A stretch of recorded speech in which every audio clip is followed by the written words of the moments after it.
obviously the big logo behind you, a WNBA team officially coming to the Bay Area in 2025. Just how big is that both for women's basketball and also the Bay Area? Yeah, it's great news. I know it's been something that's we've talked about internally here for a few years, and this is such a basketball hotbed already, and a place that it really is going to embrace women's basketball. So great idea. I'm so happy that it's happening, and excited to see where it goes from here.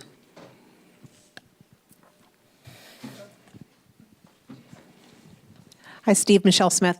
The league, how much have you paid attention to the WNBA through the years and the growth of the league, the quality of the play? Yeah, I've watched quite a bit. It's the quality of play has just dramatically improved over the last decade. And, there was a series 2 years ago between the Mercury and the Storm that was just every game was going down the stretch. It was incredible shot making. So much talent on the floor. And for me, that was a series where it just kind of captured me, and I started watching. I know a lot of people in the WNBA. I've been watching the Liberty. Sandy and I have become friends, and we've kind of compared notes from a coaching standpoint. I know a lot of the Phoenix people, obviously Nick Uren now heading over there to run the operation. But even before that, from my days in Phoenix, I got to know Diana Taurasi pretty well, and Penny Taylor. And so I've always kind of, kept my eye on it. But the last few years, I really enjoyed the quality of play. And so I'll be watching the finals, when it starts up. As a quick follow-up, does that track for you with the timing being right for the Warriors to take a team, and just in terms of that, quality of play and the increased visibility of the team? Yeah. I mean, it's. I think it's great timing, given the level of interest in the sport here in the Bay, and the level of play, and the quality of the women's game. I think if I'm not mistaken, the Iowa LSU final was the highest rate. I think 10 million viewers. Highest rated sporting event in our history and for women, and so the combination of the game getting so much better and more popular, and then the league coming to the Bay Area, it's great timing. Joe got a little bit emotional after we talked to him kind of behind the scenes about just his love of Tara Vanderveer and how his love of women's basketball kind of started maybe the 1996 Atlanta Olympics. Mm-hmm. Did you kind of know this side of Joe? I haven't seen him emotional very, very many times, but we all love Tara. But Yeah. Did you know? I know that Joe is very passionate about Stanford sports, and I know he's gone to plenty of Tara's games down there. And I know how excited he is to bring the WNBA here. We talked about it a couple times over the last couple weeks. So it's great. I mean, I also heard that he guaranteed a championship within 5 years. So it's Joe is passionate about the sport. I mean, what year did he buy the Warriors? Was it 09, 08, somewhere in there? 10. Yeah, he did deliver. That's right. So, yeah.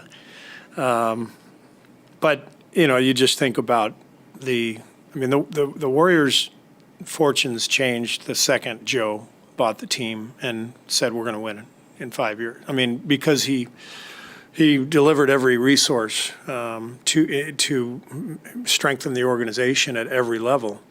And so the commitment he's going to make for the WNBA team will be obviously there are guidelines as to how much you can spend on payroll, but he's going to make sure this is a first-class operation because that's what Joe does, and that's really exciting. I think the fans are going to love it, and I think we will enjoy it too, being organizationally just having a new group of people coming in with similar goals, but maybe a different way of doing things. I think be a good learning opportunity, a good growth opportunity for our organization too. And the Oakland facility is Yeah. so beautiful. Yeah. Put it in all the new 360 technology for camps, and how pleased are you just to have that group headquartered over there? Yeah. It means a lot to the city that's gone through. Yeah. a lot. Yeah. It's great that they'll be practicing in Oakland.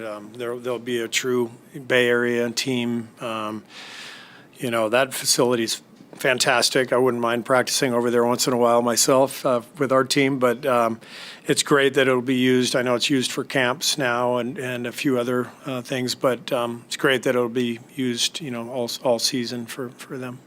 As a true Bay Area team, do you have any hopeful names as we see what the team name is going to be? We've been discussing that downstairs, what the name will be, and I'm gonna leave that to the experts.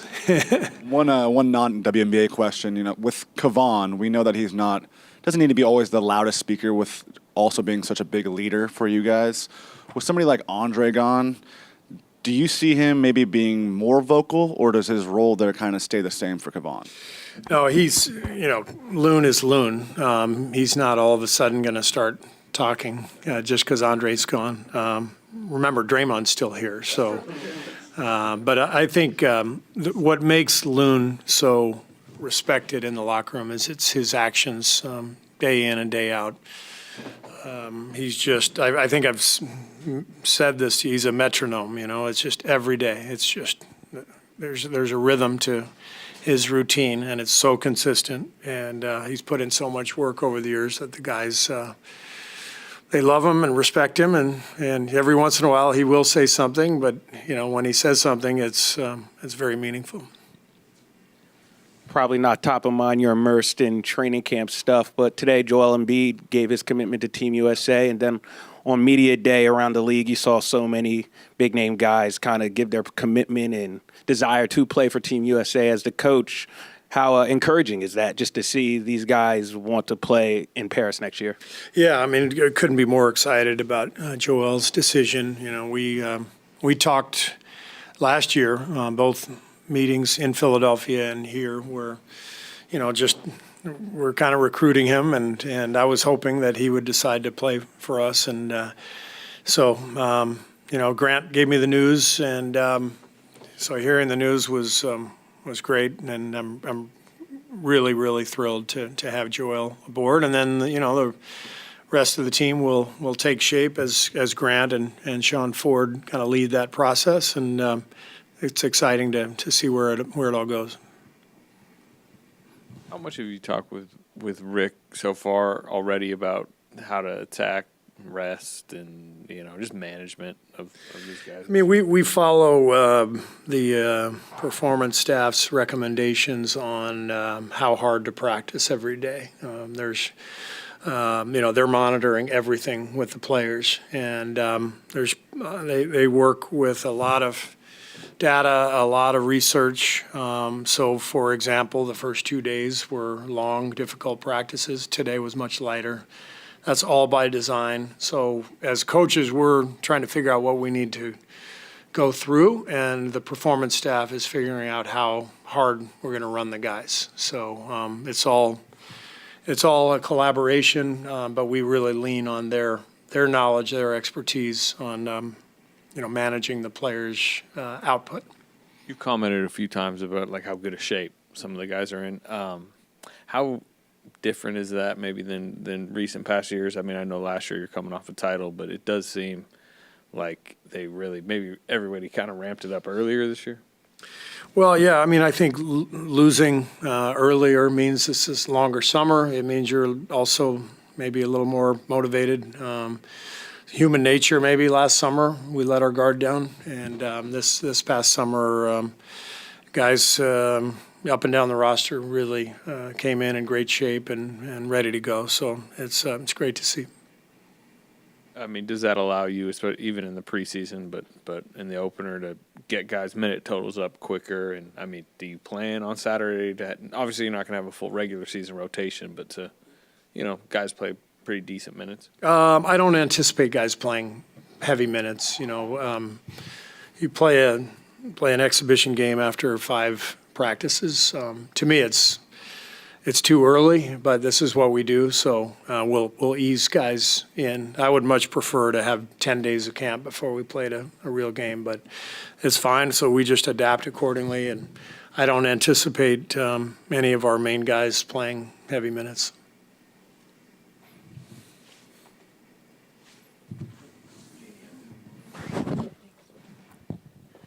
Steve, how much fun is it just these early days seeing Chris Paul and Steph kind of go at it? I know it's not the same dynamic we were treated with, watching Katie and Steph, but it's not.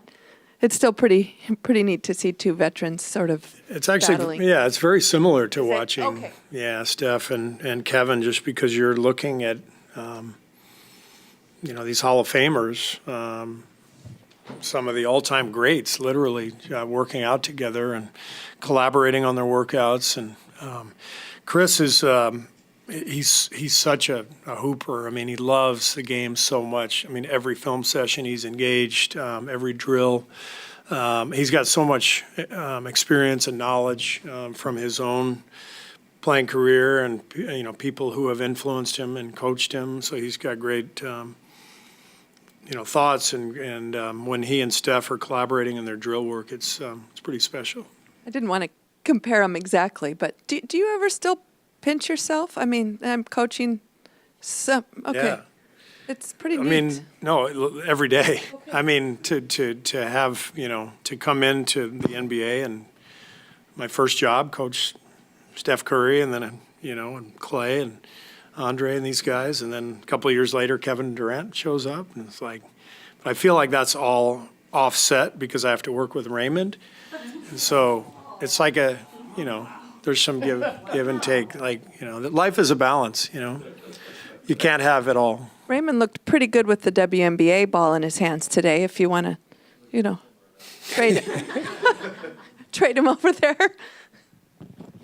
How do you? I mean, you guys obviously play like a flowing style, but how do you envision point guard, ball handling type duties being split up when you have lineups that it's not just Steph, Chris, but Draymond out there too? Yeah, I mean, I think that's one of the key things to observe and to help develop, during the early part of the season.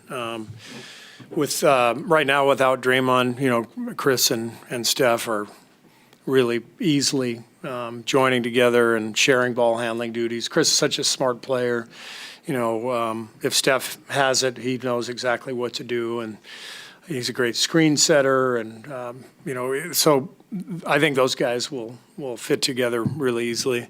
When Draymond is on the floor with them, Chris has already talked about it. He wants Draymond pushing the ball, and he's talked about, I got to run the wings. I can't lag back and ask for the outlet. I've got to run the wings, and because one of the best things we do is when Draymond pushes the ball. He's got a speed advantage over his opponent. You get shooting on the perimeter. We want Draymond pushing, and Chris is well aware of that. The main thing is Chris is such a smart player that he's played against us a lot, and he knows our idiosyncrasies and strengths and weaknesses, and so he's already examining all that and fitting in well.